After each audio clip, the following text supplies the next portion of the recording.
Is that a Z140? Alleviated titanium. Newer charge assault model. Yeah. Good thing for me it's not loaded. What do you mean it's not loaded? Well, you have to push that little yellow button to load it. Take your time. Oh, God. You want me to? Okay.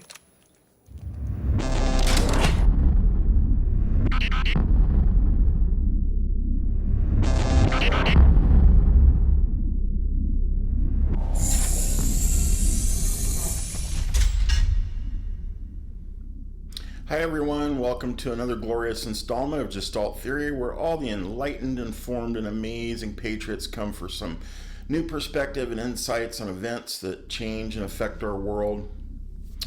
Today we're going to talk about the Alec Baldwin Rust film set shooting that tragically took the life of cinematographer Halyna Hutchins and injured director Joel Souza when Baldwin unintentionally discharged his prop weapon during a dress rehearsal. At the outset, I'm not a fan of Alec Baldwin. I used to like his movies when he was younger. I loved Red October, but in his older years, he, like so many other so-called celebrities and entertainers, used their status as a platform to spew their political opinions and biases, which are usually very misinformed and don't do anything to appreciate or expand their fan base, but rather the opposite. There are so many actors who had movies I absolutely loved, but when they started acting like their celebrity status imbued them with some sort of inherent political genius, I found myself being kind of turned off, extremely disenchanted with them, and started kind of moving away and not watching their work. So, however, the fact that I don't appreciate someone's political opinions doesn't mean that they should be unfairly treated as human beings, especially regarding the legal justice system. So, I don't like seeing Baldwin accosted on the street or harassed while simply standing in line to get a cup of coffee. And I think people should act more civilly in those situations. And I think most people do, but it's a small number who don't control themselves and often get aggressive for the sake of garnering social media strokes and trying to make themselves popular. So, as many of you know, Baldwin is currently standing trial in New Mexico, facing charges of involuntary manslaughter for Hutchins' death, which tragically occurred on the set of the cowboy western production called Rust. Baldwin apparently presented his prop sidearm during a blocking out and rehearsal for the show while inside of a chapel set built on the ranch where a lot of the principal filming is being done. As part of the rehearsal, Baldwin pointed the prop gun toward the camera being operated by cinematographer Halyna Hutchins, with the director of the film positioned kind of directly behind her and somewhat off to her side. But Baldwin then pulled the trigger, not expecting the gun to be loaded with any type of live ammunition rounds, but was very surprised along with everyone else in the room when the gun went boom and discharged a live, fully loaded round that hit Hutchins in the chest from the front, went out her back, and then into the shoulder of the director Joel Souza. The injuries to Hutchins proved fatal, while Souza's injuries were critical. However, Souza did manage to survive and recover. I've heard many people try to blame Baldwin for the accident, but I'm here to tell you, as someone with many years of experience in firearms training and action filmmaking, that Alec Baldwin is, at least in a criminal sense, completely blameless here. I know that may shock and stun a lot of you who have similarly trained in firearms, but the vast majority of you are missing a vital component to your experience, which happens to be movie making. I know that in firearms schools, you have the so-called 4 universal firearm safety rules drilled into you constantly, and for good reason. The rules are there to teach you how to prevent tragic accidents while handling and using firearms both on and off the range. And that's all fine and great, but I do know of at least one place where those rules can be and often are suspended, and that's on a movie set. A movie set is a completely controlled and in some ways considered a sterile environment where there's either a single individual or group of professionals present on the set known as armorers. Armorers are supposed to be the lord and grandmaster of everything involving prop weapons on a film set. When it comes to prop weapon safety for a movie production project, the armorer has pretty much despotic dominion over the entire production area. The armor establishes a secured perimeter around the set, and no weapon whatsoever is to enter or leave that area without the express control of the armorer, who should be maintaining entry and exit points and logs for every weapon and every bullet that goes in or out. The entire inventory should be shadow boxed, and everything in it should be checked in and out using a chit system, so that when a specific actor or crew member checks out or is issued a weapon or ammunition, a chit with their number goes in its place where it will be returned when it is checked back in. That is how a high-end armor manages prop weapons on the set of a big budget film projects. On lower budget projects, the management might not be so well regimented, but an experienced armorer can still exercise strict enough control that accidents don't occur. It's just maybe it takes more effort and time to achieve the same outcome, but it can be done. As the person who is 100% responsible for maintaining an accident-free firearm-based movie set, the armorer essentially replaces or supplants the need to pay strict adherence to the 4 universal firearm safety rules. Actors are not necessarily firearms experts, and at no point in their career are they ever required to be. In fact, it is decidedly in the armorer's interest to presume that the actors and crew that they're working with are complete novices regarding firearms and safety. Actors are only paid to make a firearm scene look convincing for their audience. And it behooves an actor to know and learn as much as they can about guns and weapons handling, but they may never have seen or touched a real gun in their entire life by the time they are hired to do their first scene where they have to play an action role that involves shooting or appearing to shoot a gun. Depending on the budget for the project, they can receive either more or less training, but for any kind of a union project, it is presumed that there will be a qualified armorer on set who will provide a safe film environment, shooting and production environment. Many people falsely believe that prop weapons are fake. The word prop does not mean fake. The word prop means property, as in studio property, because in the early days of filmmaking, studios provided all the props used in a project. In modern times, much of the prop services used by production companies is provided by third-party prop companies, of which there are many types. Third-party armorers mostly have their own armories and prop weapon inventories that include both real and fake weapons that are used on film sets. They can often have the capacity to manufacture realistic-looking fake weapons themselves, But often, if not always, a film project requires ample amounts of both real and fake weapons, which can look extremely real. And as an example, I'm going to insert into this video in the movie Lone Survivor with Mark Wahlberg. And these are just examples. It's universally true in most film productions where they'll have the real weapons that can fire live ammunition. And they use those for scenes where that's necessary. And live ammunition, we'll get into this later, but it can be either live lethal rounds or flash rounds. But when they're not going to be firing, the actors are given identical fake weapons that look as real as possible, but are solid rubber, basically. So in the pictures we see here is an example of the rifle used by Mark Wahlberg in the movie Lone Survivor. Just by appearance, can you tell if this rifle is real or fake? Both were used on set, but at different times and for different reasons. You probably guessed that this is the fake version of the weapon because what we're talking about, but is made to resemble a military issued Knight's Armament M110, but also known as a designated marksman rifle.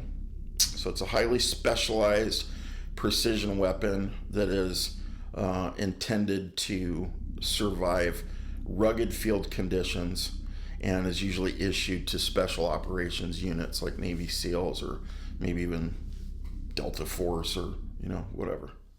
So by looking at it, you probably wouldn't, at a glance, you probably wouldn't be able to tell it was fake. But in the pictures that I'm going to share with you, you're going to see mold marks around the buttstock and the tip of the suppressor that give away the fact that it's a molded piece of rubber. So I'll point those out more specifically, but continuing with my script here.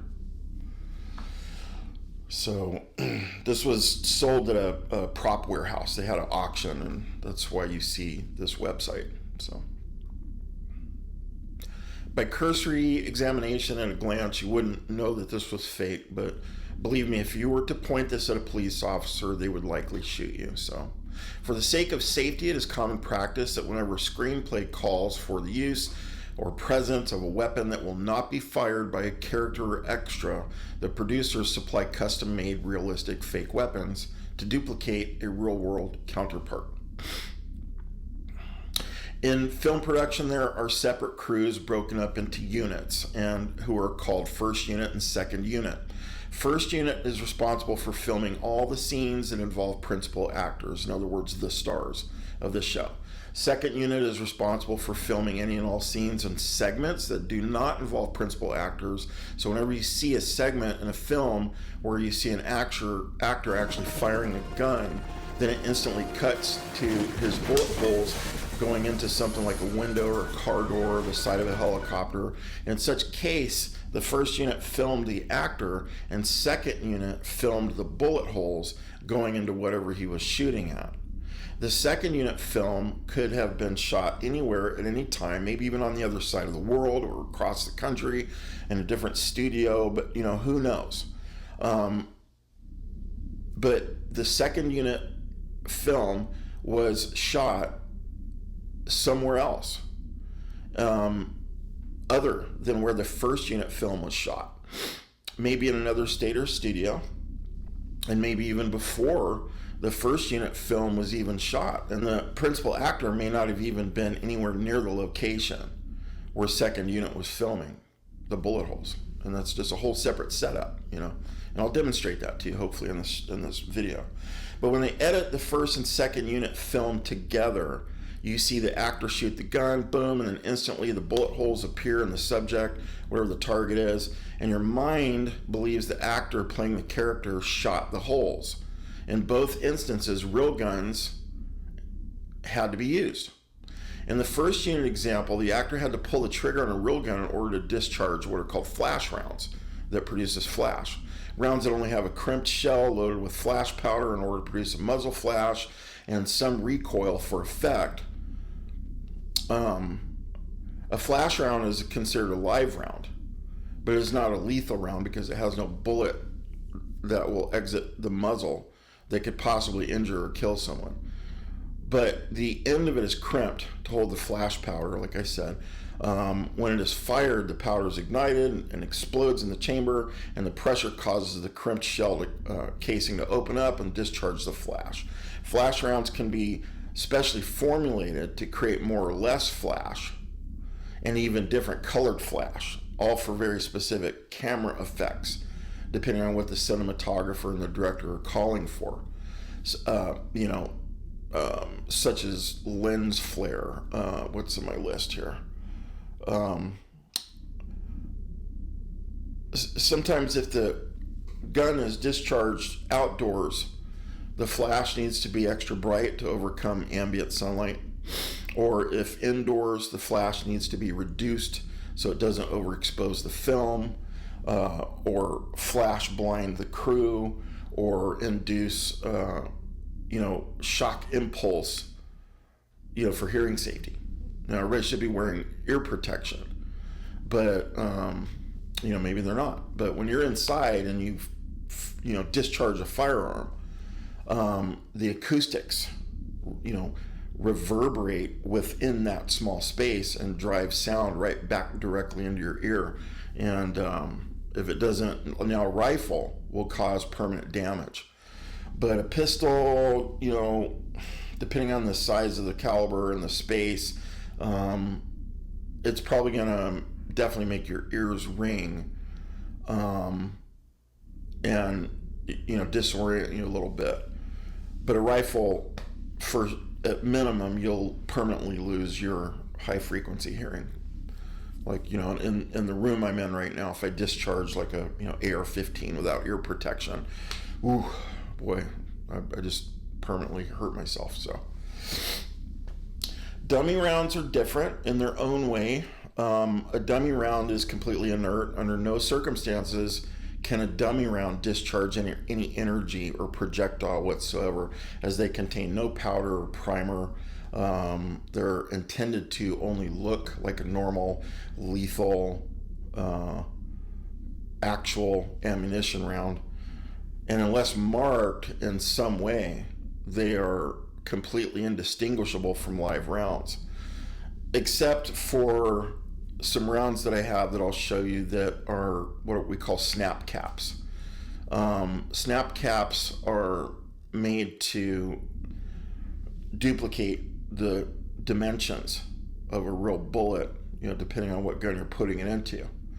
But they can be different colors. Like, they're just, the ones I have are solid machined aluminum.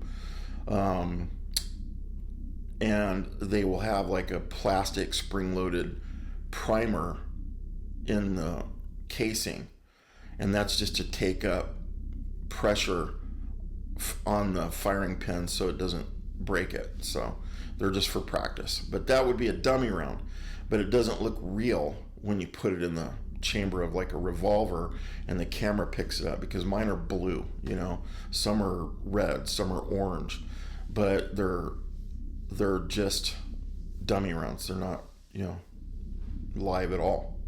So when a prop gun is loaded with dummy rounds, it is considered a cold weapon or a cold gun. And dummy rounds are used mostly in revolvers or other guns, like for filmmaking, that have open chambers and cylinders and need to appear to be loaded with real ammunition to maintain realism when close to the camera. So sometimes, the camera is right here. And if it's a revolver and you got an open cylinder and the, camera's looking into the chamber of the open cylinder, it's got to look like a live round, otherwise it looks fake. And movies are not about appearing fake. They're supposed to look as real as possible. So I've heard and read comments from more so-called firearms people who want Alec Baldwin crucified for Hutchins' death, saying that he should have checked the chamber of his weapon, which is completely ignorant and stupid. Again, that is not his job. There was an armorer whose responsibility it was to specifically and specially and deliberately properly configure Baldwin's gun for the work that was being done on the set at that moment. In this case, a rehearsal that would have required dummy rounds. One, so that the weapon couldn't discharge, and two, so the director and cinematographer could set proper camera angles to reveal the tips of the dummy rounds in the open cylinder of the revolver for effect.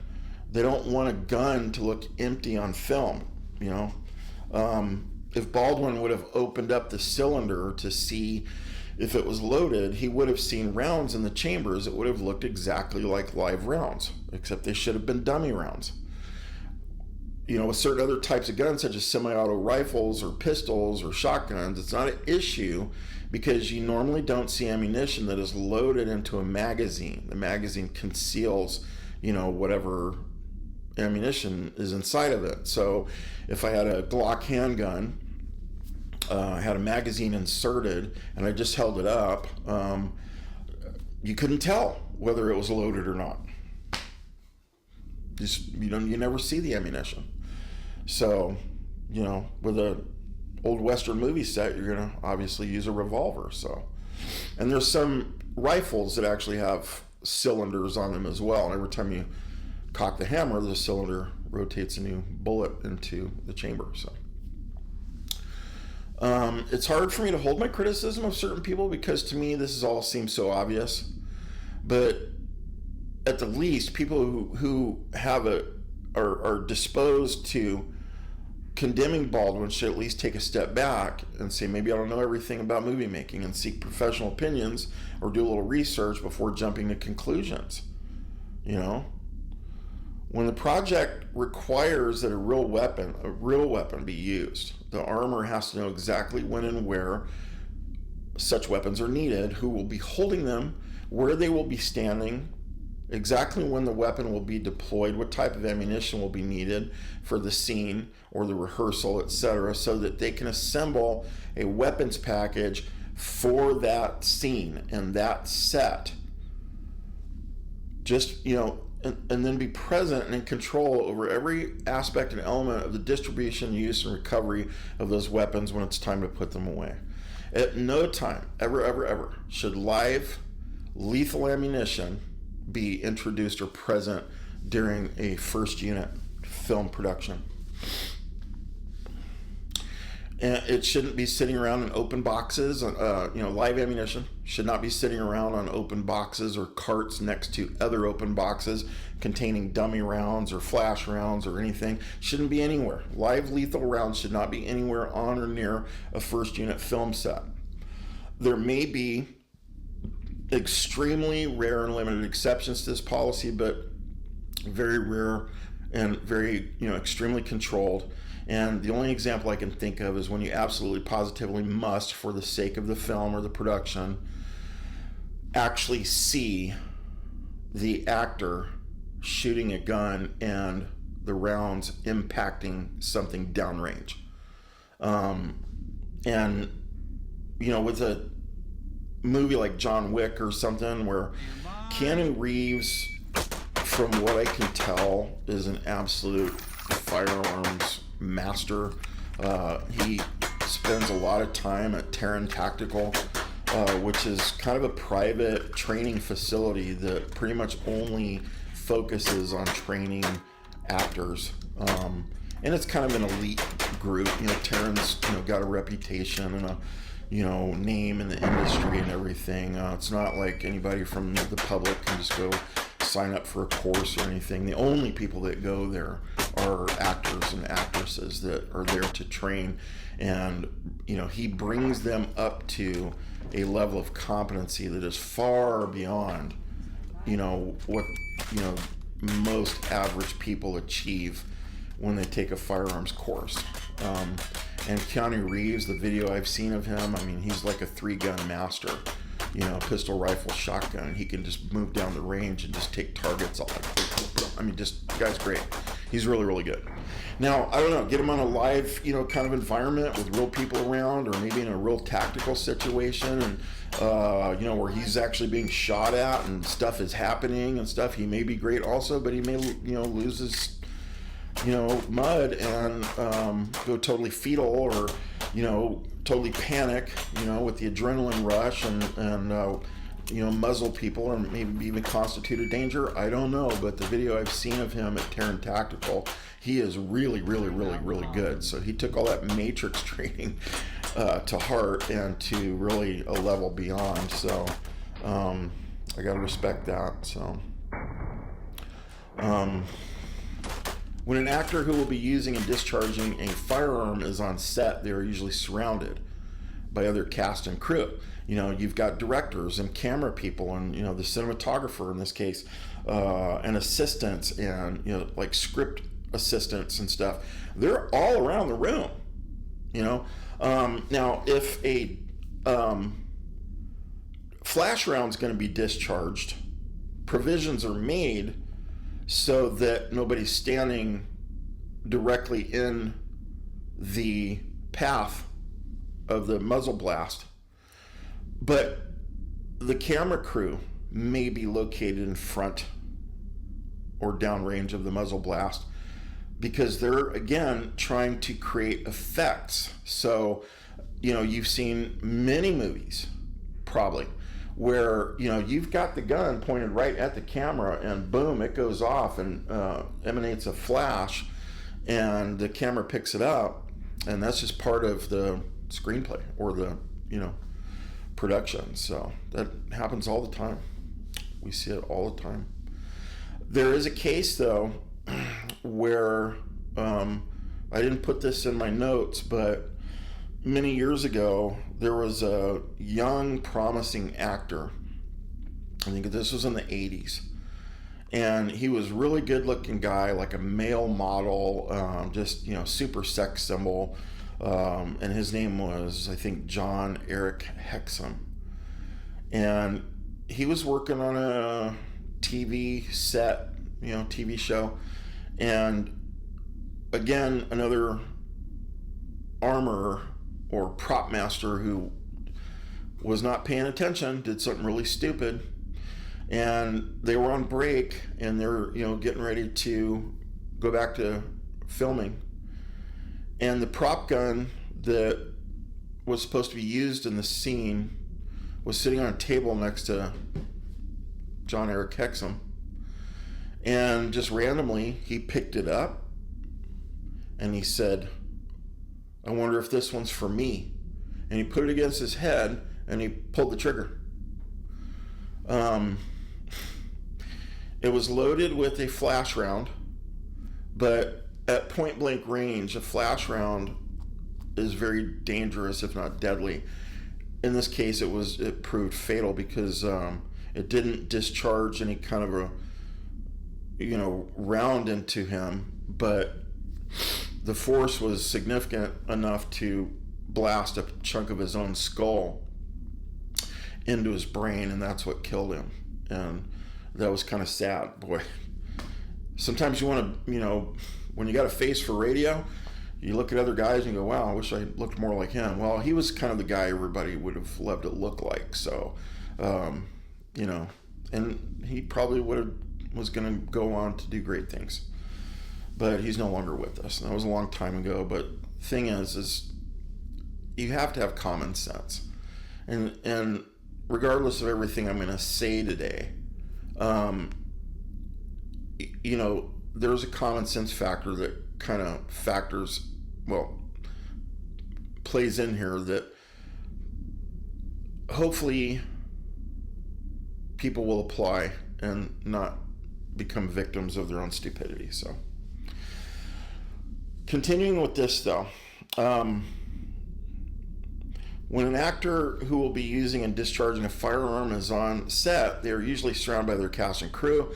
We've seen it many times in movies where an actor, like I said, is aiming a gun directly at the camera, where you have the camera crew. And sometimes we see scenes where an actor is literally pointing a gun at another actor. Like, I just saw a scene in the movie The Matrix, and one of the agent characters is getting ready to kill Neo on the top of a rooftop with the helicopter, and Trinity pops into the scene, and now she's got a real prop weapon. It's like a Beretta Cougar or something.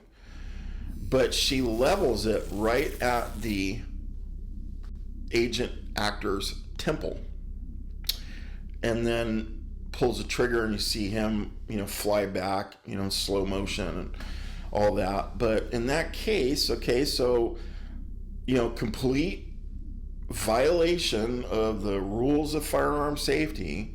But like I said, when you are on a movie set and you have an armorer there who's controlling all those safety factors, the rules are suspended.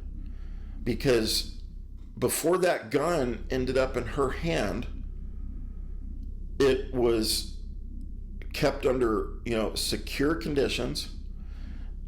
Before it was brought out onto the set, it was checked by multiple people, including the armorer, including the actor. And this is a high-end production, so they do things a little differently.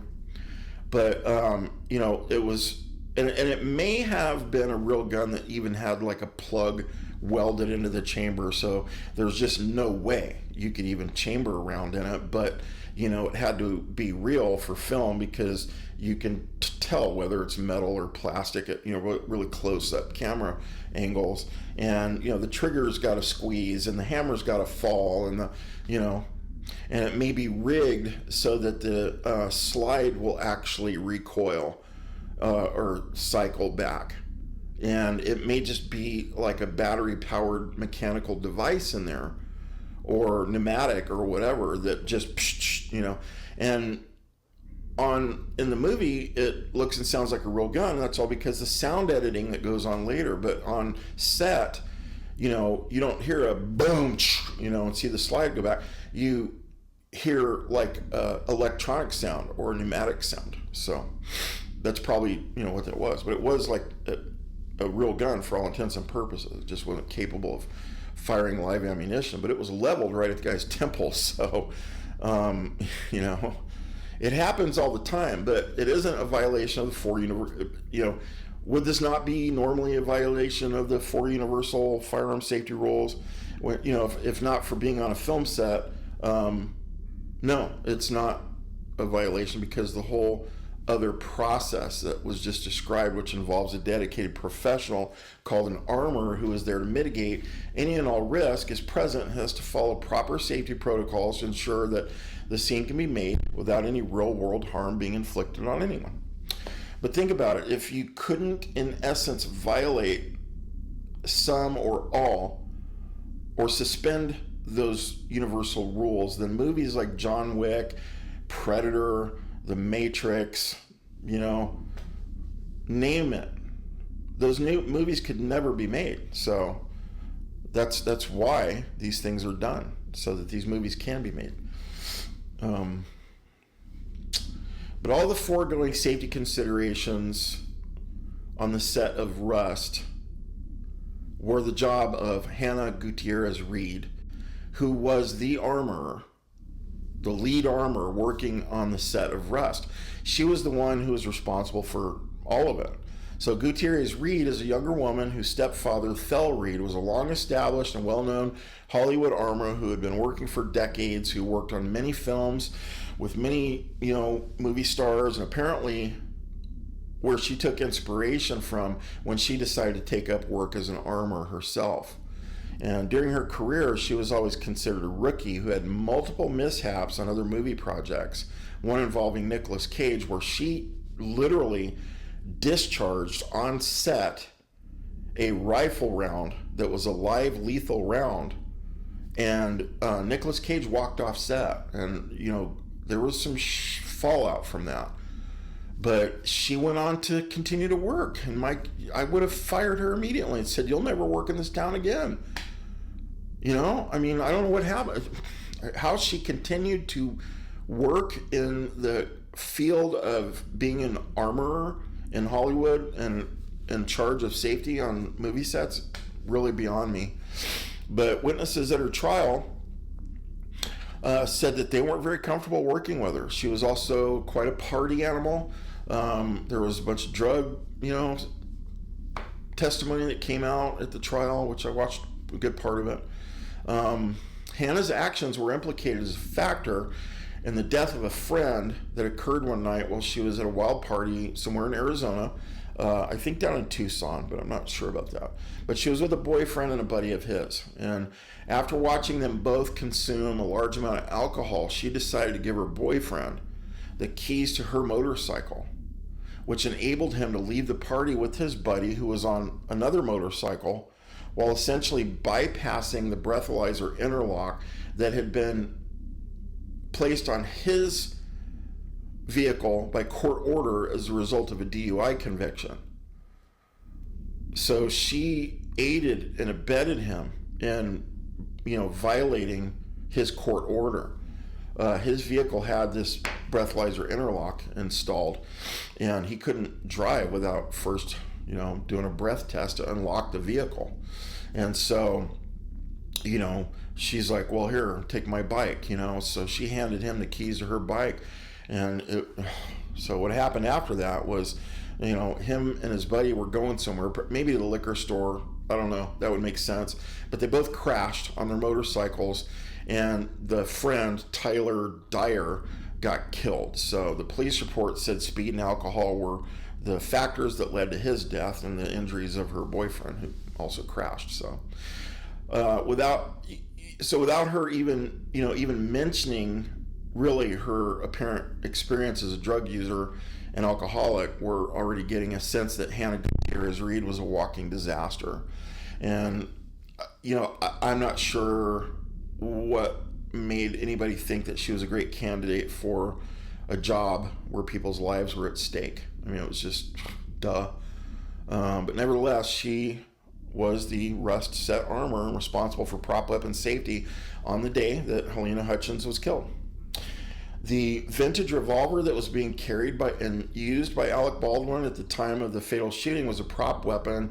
It was kind of a vintage revolver called like a Pieta or something. I'm not familiar with those, but it was under the supervision and control of Hannah Hannah Gutierrez-Reed. However, she apparently thought of the prop weapon inventory as like her own personal toy chest. And so she would often use her, these prop weapons for her own personal amusement. And she was said to be out using the same gun during some off time on the day before the shooting while out in the desert with other crew members, and they were plinking, they were shooting cans and whatever. So with live, real ammunition. So she was also said to be extremely careless and reckless with her prop weapon and ammunition inventory while actually on the Rust set. And testimony revealed that she left guns and ammo laying around the set very haphazardly. During body cam footage of the local sheriff's department, deputy came out and examined, and I saw the body cam footage. He examined the plastic cart used for weapons and ammo, to shuffle it around between, over here on the ranch you had like the chapel setting, and then over here you had like a town setting. So they were using this cart to kind of push these weapons and ammunition supplies around, to film scenes in different locations on the ranch. So, but you could see how sloppy Hannah's management of the situation was leading up to the shooting. Weapons were just laying loose on the cart. Boxes of ammo were left open top, spilling onto the cart, and it appeared that live rounds were mixing with dummy rounds and flash rounds, and it was just a full-on disaster waiting to happen. I mean, this was just, it was a question of when. It was not an if thing, it was a when thing. So when it came time for the rehearsal, either that cart or another cart was positioned somewhere near the set and contained the pistol that was supposed to be used by Alec Baldwin. As cast and crew members were assembling to perform the rehearsal, Assistant Director David Hall, who has his own issues with safety, like really dangerous and really bad stuff, and lots of different incidents and near hazard experiences. That guy was a walking disaster too. But he had a number of safety complaints against him. He grabbed Alec Baldwin's weapon from the cart and verbally declared it cold gun, holding it up before handing it to Baldwin. And a cold gun means that the gun is either totally fake and incapable of chambering or firing any type of ammunition, or that it is a real weapon that is loaded with dummy rounds. In either case, it cannot and will not discharge any type of round. Period. That's a cold gun. So when Baldwin took his gun and put it in his holster, he had absolutely no reason to think that the weapon was unsafe and constituted any danger whatsoever. In his mind, before he put that gun in his holster, he was free to think that enough professionals had been involved in the process that the potential for a tragic accident was far from his mind. And naturally. So he felt completely free to enter that film set prepared to do his job, which was pretend to be a cowboy, to pretend to carry a gun, to pretend to shoot the gun, and to follow the directions of the director and the cinematographer. Actors are there to act and pretend they are doing real things. Armors are there to facilitate the process of making the pretend environment appear real and to provide a safe working environment. Hannah Gutierrez-Reed was grossly unqualified for both personally and professionally for her role as a lead armor on a film set. And for that, Alec Baldwin and or his production company that was producing Rust may be civilly liable. So there was a breakdown in the personnel process that, she wasn't properly screened. She made it onto the set and a disaster happened. But there's no criminal culpability on his part. And, that criminal culpability falls squarely on the shoulders of Hannah Gutierrez-Reed for her gross negligence that resulted in an innocent and beloved mother, Halyna Hutchins, being killed. She was originally from Ukraine, immigrated here, and worked her way up and became a cinematographer and was really loved in her community course, I didn't know her, but, just what I gather, I mean, she was a really bright and beautiful person that, kind of sad to lose. So, in my personal experience, though, people can be super idiots around guns when it comes to guns and firearms. When I was younger and not really trained as a professional, I used to love going to the range. I've said before, I was practically born with a guitar in one hand and a gun in the other. So, but, my father was really into guns, and we used to shoot a lot. And, he never really had a program for, or a methodology for teaching us children gun safety. But if, you did something unsafe while we were out there, you would hear about it. Usually, a lot of loud voice and maybe even a, leather belt across your backside. But it wasn't like a methodology or, for teaching gun safety. My older brother was in the NRA when he was real young, and he picked up a lot of that there, but I was too young to be an NRA member, and so I never got it there. I got it much later when I started, military training, paramilitary training, tactical firearms training, some SWAT training, counterterrorism training, things like that. The universal rules are kind of basic level, fundamental firearms 101, but at least it's trained according to a methodology that is, made to be repetitive and just ground into you, because everybody on the range wants to go home. They don't want to go to the hospital. And so as your training evolves and you do more and more, you find that, like, in a military environment, especially now, I was never deployed in combat, so I don't want to create that perception. But I do know many people that were, and I've seen many examples of it, where you have a military unit, maybe it's infantry, maybe special operations, and, they maintain, pretty good muzzle discipline. But there are times when you're in a setting with a lot of guys around you that you'll have fully loaded firearms, and you're not engaged in any combat. You're kind of maybe after action or something like that. Your safety should be on. You should have a magazine in and a bullet in the chamber, so ready to click the safety and start hole punching. But for the most part, when you're just kind of around each other and you're gathering or you're rallying, your safety's on, and you're carrying your firearm either like in a ready position or maybe slung somehow, and your muzzle is going to sweep across somebody's leg, or but it's very momentary. Your finger's not on the trigger, and it happens all the time. So, but there's an understanding that it's not practical in that kind of a situation to be so regimented that you're following these rules and it's impairing your efficiency. So what they don't tolerate is, like if I'm standing with my rifle and, like, say I'm listening to the squad leader or something, and I've got my rifle kind of up, or maybe even muzzle down, and it's pointed at the guy next to me, and I'm not even paying attention. I'm not noticing, and I'm just sitting there and muzzling him the whole time. There's going to be repercussions for chronic behavior like that, and you may find yourself, on kitchen patrol or something, once or twice, squad leader, unit commander or whatever might say, hey,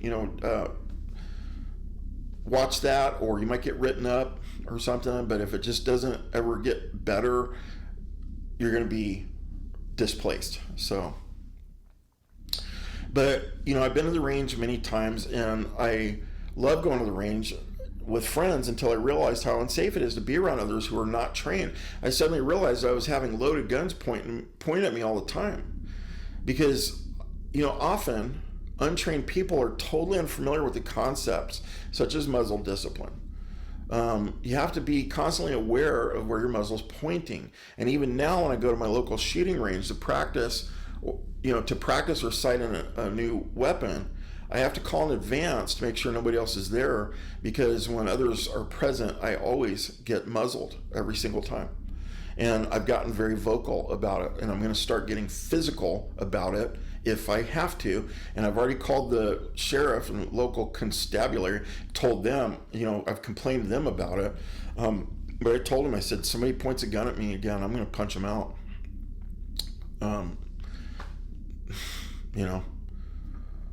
I'm tired of it. They seem to not care if I go home alive or go to the hospital or end up in a box in the frickin' morgue or something. I care.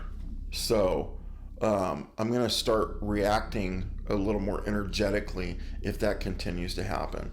So yes, if you own and handle weapons and are not working on a movie set with a qualified armor, it is absolutely imperative that you learn and obey the 4 universal firearm safety rules, which are: 1, treat every gun as if it is loaded. 2, never point a gun at anything you don't want to kill or destroy. That means your cat, okay? A friend of mine, who has pointed his gun at me on the range, and I've chewed him out about it. At his house, he had a cat, and sometimes we'd have guns out, and we'd be cleaning, or I'd be showing him dry practice drills or something, and he would not care or notice that his muzzle was pointed at his cat. And I'm like, do you want to kill your cat? No. Well, why are you pointing your effing gun at her? Rule number 2. Remember it, practice it, live it, breathe it. Rule number 3, keep your finger off the trigger and out of the trigger guard until you're ready to fire. So usually when you come out of the holster, your finger is straight on the trigger, off the trigger, until you get presented to target, and then your finger comes onto the trigger. At that point, you're ready to fire. You're pointed down range. You have a target. Now, you may not fire, but if I'm protecting myself or somebody else and I'm pointed in, I have my sights aligned on the target. My finger is going to be on the trigger. And if the target doesn't do what I need them to do, or if they do something that continues to compromise my personal safety, then they're gonna get lead poisoning. So, and finally, number 4, be aware of your target and what's behind your target. That bullet goes through things, and there's a fairly recent incident where there was an armed suspect in a department store.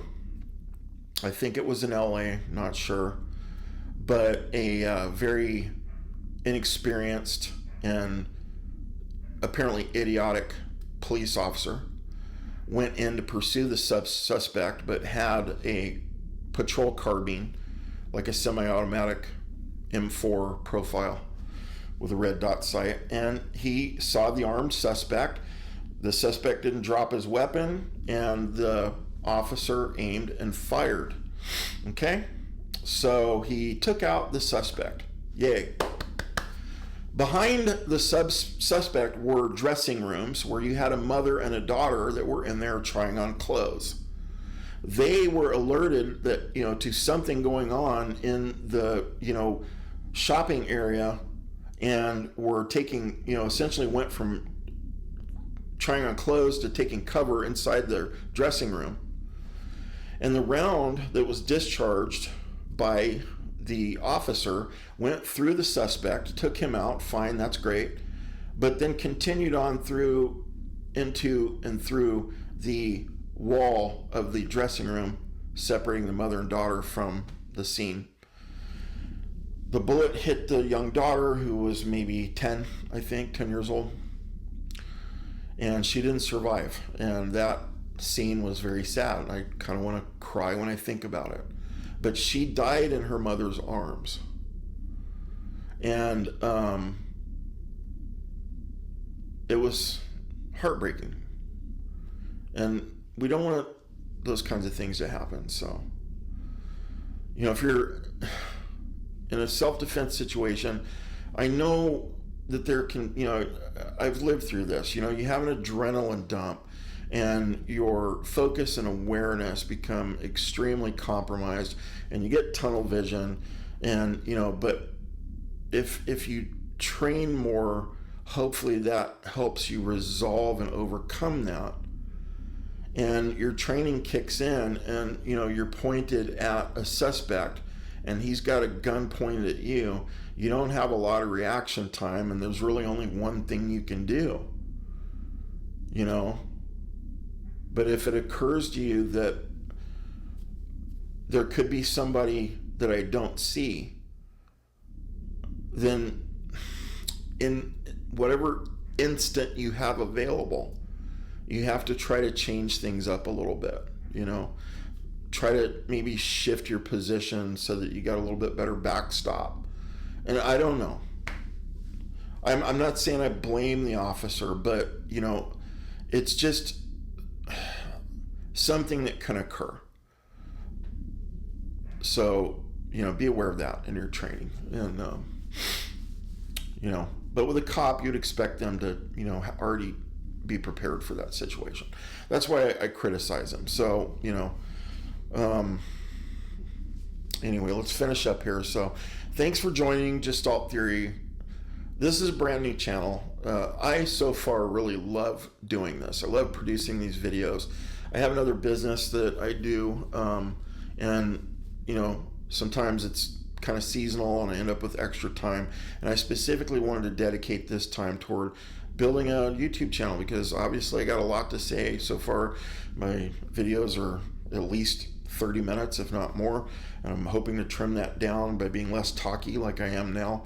But I am brand new at this, so over time that will resolve itself and my production methods will improve. So, but if you like the content, which I hope you do, please support us by hitting like, subscribe, leave us your thoughts in the comments. Please be polite. Click notification bell. If we have sponsors, please support them. And make sponsors and ads are what make all this happen. So that's why any of us do this. So, but until next time, be dangerous, but honorable.